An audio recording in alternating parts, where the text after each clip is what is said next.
What's up, y'all? Welcome back to my channel. So I know it's been a while. I've had a lot going on. I've been working. I've been, just trying to balance everything. But yeah, here I am. I'm back. So let's get into it. In my last video, I was telling you that I would address my pregnancy while incarcerated. And so that's what we're going to do. My daughter actually just got out the car. She is about to go to her dad's house. She goes every weekend, and the weekdays, we kick it, we do our little thing. But so yeah, if you have been on my TikTok, or you have maybe, or if you know me, then I got pregnant before I got locked up. And so when I found out I was pregnant, I hate when I say so much, because I learned that that's just so unprofessional. But I was 17 when I got pregnant, right? And I ended up getting locked up. But I'm not gonna cap to you. I definitely had plans, and I couldn't carry on with the plans because, of course, I was going to jail. And you can't, that's not an option. And I'm glad I didn't go through with it, because I love my daughter like a lot. Anyway, so guys, I was like 128 pounds at the time, maybe like 5'4". I believe I have grown like an inch, because I believe I'm like 5'5" now. But so yeah, I was 128, and I wasn't showing. I didn't show, honestly, till I got at least like 7 months. And that's real. Like, I just didn't show. Like, I kind of thought maybe I really ain't pregnant, or maybe I lost the baby or something, but I just wasn't showing. I was on my feet all the time. I was doing hair while I was in there. I was at that card table playing spades, baby. I was busting their ass. I was doing everything while I was pregnant. So anyway, so as far as like procedure wise, or how it goes for the jail, I was only pregnant in jail. And it was pretty normal. It was pretty normal until the doctor visits came. So they check on you. You get an extra portion of food. I already told you guys I was in a good dorm where we can get out more, because why would you have a pregnant person locked up 24 hours a day? You know what I'm saying? Or 23 hours a day. But yeah, so I was placed into that dorm. And so my first visit, I went for my first visit, and I was handcuffed. And I'm like, dang, they think I'm about to run. But I wasn't showing, so they probably like, they don't know either. The baby could have been gone or not, or just, you just never know. I'm capable of running off, I guess.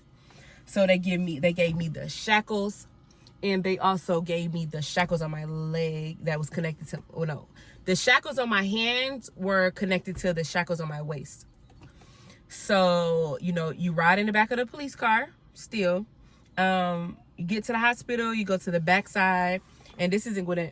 You go to the backside, and they take you in. And I just remember my first visit, it was like this lady with her kid, and her kid was like, "Oh, she's in handcuffs, mommy," blah blah blah. And I was like, "Oh my God, this is so embarrassing," and it made me want to cry and all of that good stuff. But I didn't. I was just like, well, I'm probably gonna get this a lot.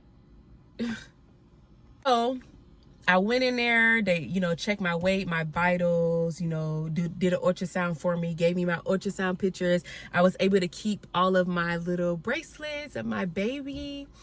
Not bracelets, but what the doctor gives you, your little check-in wristband, and all of that good stuff. So anything concerning her, I was able to keep. So visits went on and on and on and on. It was like once a month. They took me. If I had an issue, they would take me. But I didn't really have any issue. I probably had the easiest pregnancy that you can think of. Like, I didn't have a morning sickness. I didn't have, like, bad cramps. Or I didn't have anything. Like, nothing. Like, extra weight gain, sore feet, no nothing. I was on my feet, y'all. I was still braiding hair. I was still running my 2-for-1. Which, if you let somebody borrow a suit before store day because they don't have nothing, they got to give you like 2 suits back. And it's crazy because everybody's like, you wasn't eating a lot, you wasn't doing this. I wasn't. I was not. I didn't have a hungry pregnancy. Like, I didn't feel like I was super hungry, but my cravings, I did have some weird kind of cravings, and it was a hot pickle, because they sold that on store, and cheese. So I loved hot pickles and cheese. I still love it now, but I wanted it so bad, and I was limited to options, so that's probably why. But anywho, so yeah, so that was going on. But yeah, they kind of were regular with the doctor visits. Inside the prison, they give you an extra meal, or they give you more of a portion. Y'all, I was emotional. Now I'm not gonna cap. I was definitely an emotional pregnant woman, because I remember my doctor visits always fell on a Friday, where we had tuna sandwiches, and I love tuna still to this day. But the jail, whoever was cooking them tuna sandwiches, y'all did y'all thing, because I craved that too so much. And I remember this specific day, I had to go to the doctor, and my friend was like the orderly, and she was passing out the tuna sandwiches, and she was like, I'm gonna save you some sandwiches when you come back. Do y'all think that she saved me a sandwich? Because she didn't. And I was crying. I went to my room, locked my door, and you lock your own door, you got to get the officer to pop your door back out. I didn't care. I was so mad. I was in there crying, and I was just like, my life, I just can't believe this. Like, I was just doing the most, y'all. I remember I used to be crying about them things, boy. But yeah, so that was that as far as like the food and stuff. So fast forward a little bit, I eventually started showing. So I was going to the hospital maybe 3 times a month then, 3 times a month at that time. And that was all cool. Still same thing. I got to keep every ultrasound. I was keeping up. And then I remember the day of my pregnancy. I mean, my birth. I'm sorry. Oh, no. Back it up.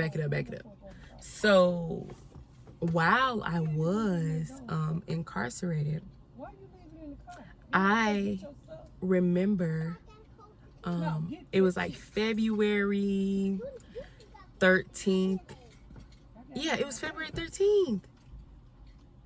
The day before Valentine's Day, my friend ended up calling. So I had a good friend in there, y'all. I had a good like best friend that was with me. I don't know why she was in that dorm. She was just selected to go to the good dorm. She wasn't pregnant. She was a cripple. She didn't have nothing wrong with her, but she was in there, and that's where we met. So of course, anybody I get close to, I introduce them to my mom, and I was just like, having them like talk on the phone sometimes, or if I couldn't, if it was her day to be out of the her pod, so they have tiers, and I think she was an upstairs tier, because she didn't have any medical issues, and I was on the bottom floor because I was pregnant. And I remember she ended up getting out early, and she called my mom. And as soon as she called my mom, and I could see her because she got on the phone right in front of my door, because our bottom tier didn't come out yet. And she started crying, and I just heard her like tripping or whatever. But I just get back in my bed. I'm thinking she just having a conversation with somebody, and she just going through something. She came to the door, and she was like, he died. And I'm like, who? Who died? And she was like, your dad passed. Y'all, it was the day before Valentine's Day, February 13th. And at first, I just was like, that nigga ain't fuck with me like that. Whatever, It didn't register to me. So I was just like, okay, well, when I come out, I'm going to call my mom, and I'm going to get the information. So I get out my cell, y'all, and my best friend is hysterical. I see her in her room, and then my mother's hysterical, and I'm like, Mom, calm down. Why you crying like it's you? Why you crying like you died? Or why you crying like... She's like, I feel so bad for you. You'll never get a chance to have the relationship you need with your dad. I feel so bad for you. And y'all, that still didn't make me cry, because I was just like, he had all this opportunity to be with me or to treat me like his daughter, and he didn't. But I cried one time, still to this day. It was one time. It was a couple weeks later. It was after I had my baby. And I just sat in my cell, and I cried for a minute, because I was like, wow, when people pass, when people go, you never have the opportunity to see them again. I could never mend our relationship. I could never make him love me as his daughter. You know what I'm saying? I can never do that. And so it ate me up, and that's what made me cry. I was like, dang, I can't even get out of jail and eventually be like, hey, love you, miss you. Let's try to work it out. We're grown. We're both grown. I would never have that opportunity another day in my life. So that definitely ate me up. That happened. And then, so when it was time to give birth to Azalea, I was in the emergency room or medical. And okay, so at this time, a month before you're due, they move you to the infirmary. Why they do that, I don't know, because you're in a room by yourself and you're locked down 24/7. They don't have a play area in infirmary, and they think they're doing you a favor, I guess, so people don't harm you or, you know, whatever. The baby can be safe. But it was the most depressing time of my life, I swear to you. So okay, I'm in infirmary, and I remember March 15th, which was my due date. I start having the Braxton Hicks, I guess that's what the nurse tried to tell me. But I'm like, this is my due date. Ain't no way I'm feeling contractions, ma'am, and the baby ain't coming. So she was just like, oh, it's just Braxton Hicks. Dismissed me, sent me back to my little cell in the infirmary. And I was so livid because I'm like, do she hear what I'm saying? Does she hear what I'm saying? So she ended up like calling somebody or whatever, and she was like, yeah, you're probably just having false contractions, you know, blah, blah, blah. And I was like, okay. So fast forward, I go back to my cell. They start hurting more, y'all. Oh my God, I was hurt. And I'm just like, this baby coming, she tripping, I'm big now. By 8-9 months, I grew so big. But I was all stomach. I ain't get a hip. I ain't get I ain't get no butt, no ass, no extra titties, no nothing. But yeah, so that happened. And so I went back out there. I'm banging on the door. I'm pressing my button like, I'm hurt. I need to go to the hospital. So she was like, okay, we're going to take you to the hospital. Ambulance came. I get on the little stretcher, you know, whatever. And my toes, y'all, they just start going like this. Oh. My toes like this. So every time I knew a contraction was coming, my toes get to doing this. So I just clench up and I just be in the car and I'd be like, ooh, this hurts so bad. Can't wait till it pass. It passed. I'm on the van like that. I mean, the ambulance the whole time. I get there. I'm shackled still, y'all. My feet, my stomach, my hands. And I'm just like, this got to be the most uncomfortable situation I've ever been in my entire life. Okay. Get to the hospital, they do everything vitals, blah, blah, blah. Check everything. Y'all, I'm tired. I want to go to sleep. Like, I'm not trying to give birth right now. And so I told the nurse, she was like, we're about to do a couple practice pushes and, you know, whatever to make sure you know how you're going to push or whatever. And I was like, okay, I get what you're saying, but ain't nothing practice around here. If I push, she better be coming out. If I push, y'all better be ready to reach and grab her, because I'm not doing practice nothing. So they were just like, okay. So I was like, I'm not gonna be able to push her out if I don't get a nap first. That's why I told them, y'all. I was like, I gotta get a nap first. I can't do this. I gotta get a nap first. So they were just, you know, they was upset with me, of course. But they brought the lady with the epidural. They gave me epidural on my back, and I took a nap. And I woke up, y'all, to some contractions. I probably took like an hour nap, 30-minute hour nap. I woke up to some contractions, y'all, and she was coming out. And they was like, you gotta push. And I was like, oh, this hurt. I thought I got epidural. She was like, it's too, we can't. They didn't. So what they did not do was hang up my epidural to have it keep pushing like through my birth. So I probably would have slept longer, and then I probably would push her out with no issue. They said that she was coming so fast that the lady just gave me a dose so I could stop hurting to take a nap. She did not give me, hang up the bag and put it where it just keep pumping. Y'all, so I had to have her naturally. And it was the most excruciating pain in my entire life. I remember kicking the nurse in the face. I was kicking.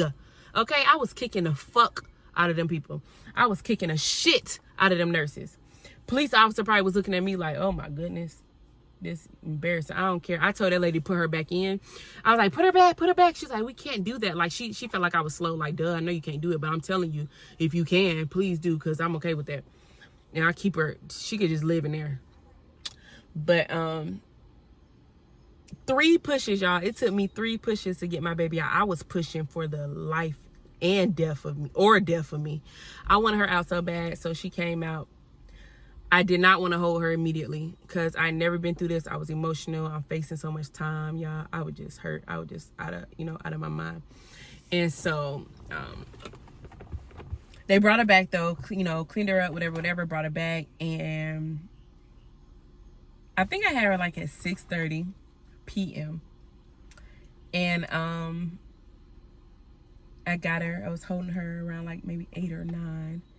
And I just remember taking all of her clothes off. And I was like, let me look at her birthmark. I know she got a birthmark somewhere. I looked at her little booty, her little back, her little stomach, her little legs, her little feet. I just got her naked. And I asked the officer first. I was like, do you mind if I take this off of her? And that lady looked at me and said, that's your kid. She was like, do whatever you want with your kid right now. So I took her little thing off they put on her, y'all. And I just looked at her whole body. I found a little birthmark. And put her clothes back on, and I wanted her to go to sleep with me. But the officer, and Miss Williams, if you watching this, she was a white lady, y'all. She was so, let me just add that she was so sexy. She kind of reminded me like a little stud or something. I mean, we all had little crushes on her, but she had long hair, ponytail. She actually was my officer that was monitoring me that day. Still handcuffed to the bed. Want y'all to know, don't ever forget that part. Don't ever forget that part.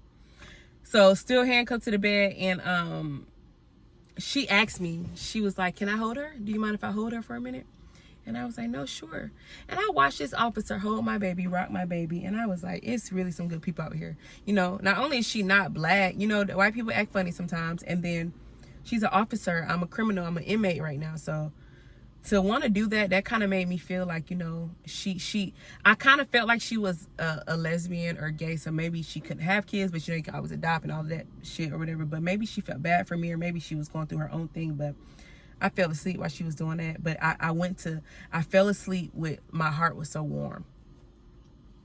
So, hey girl, I know I'm making a video, but it's not been an hour. It's been probably about 20 minutes. Okay, well, Okay, that was my daughter, y'all. She like, why I ain't in the house?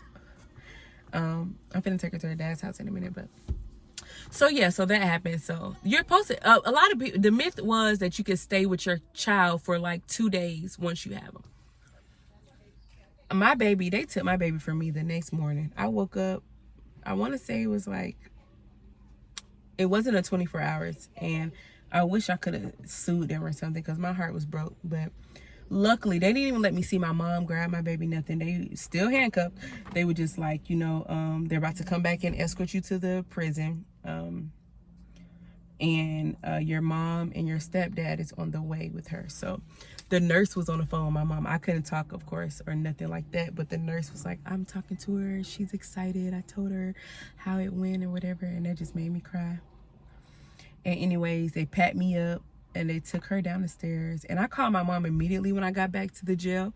And she was like, we got her. And I was satisfied. I was happy. And I felt relieved. And that was how that went. And I went back to jail. And I felt empty inside for a minute. Literally. And yeah, that was pretty much it. So my mom brought her a couple times. In jail, you get visitation through a glass. In prison, you can do contact, visit, like sit at the same table. But in jail, she brought her a couple times. Her and my stepdad came a couple times, and I seen her. And of course, she's newborn, so her head flopping everywhere, and she just blah blah blah. But I enjoyed it anyway. So I had her March. I got sentenced in May, and I was sent to prison in the beginning of June. Just like that. It's like they were waiting for me to have her. Even though you can go to jail pregnant, you can go to prison pregnant, you'll just be sent to a different facility, a pregnant facility. The one I knew about was Helms. And I wanted to go because they had so many perks, visitation. They got to stay with their baby for a little second. But of course, I had my baby in jail and I wasn't sentenced yet. So yeah. So that's how that went. And then it was something else I want to tell you guys. So when I got sentenced, I was very relieved because I was ready for the next step to getting home. But when I went through prison diagnostics, is where it's intake and you get, the process or whatever. Those people made me throw away every single ultrasound.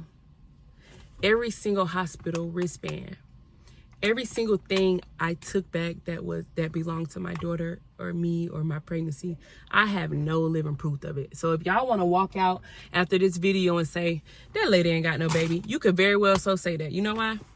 Let me tell you. Because I don't have a stretch mark. You know what I'm saying? Not that matter. That's just good genes right there, okay? No, but for real. Not only do I have no stretch mark, I don't have no proof of me being pregnant. I don't have not one pregnancy picture. I don't have anything. So, I'm sorry, y'all. I probably look very sweaty, and I am. But I have no proof of that, y'all. Do y'all know how that breaks me down every day? I just be like, all I got is her. That's the only proof I got. And she looked like me. And hospital records, I guess, you know. And guess what? I'm still in Gwinnett. Still live in Gwinnett. So I could probably go to the hospital and maybe ask. I don't know if that's a thing or not, but yeah, that's how that went. But I'm gonna go ahead and end this video. That's how pregnancy went for me in jail, in prison, and it was a terrible experience. But my pregnancy specifically was very easy because I didn't experience a lot of pain. But yeah, y'all stay tuned. You can ask me any kind of questions you want. Please subscribe to go ahead and hit that notification button, subscribe, follow my Instagram, my TikTok, of course, Prison Bae. My Instagram is The Only Bae, so it's gonna be spelled all normal. Bae is spelled B-A-E-E-E, 3 E's. I really I'm very grateful for all of the support, and we on our way. And stay tuned for the next video. Love you guys.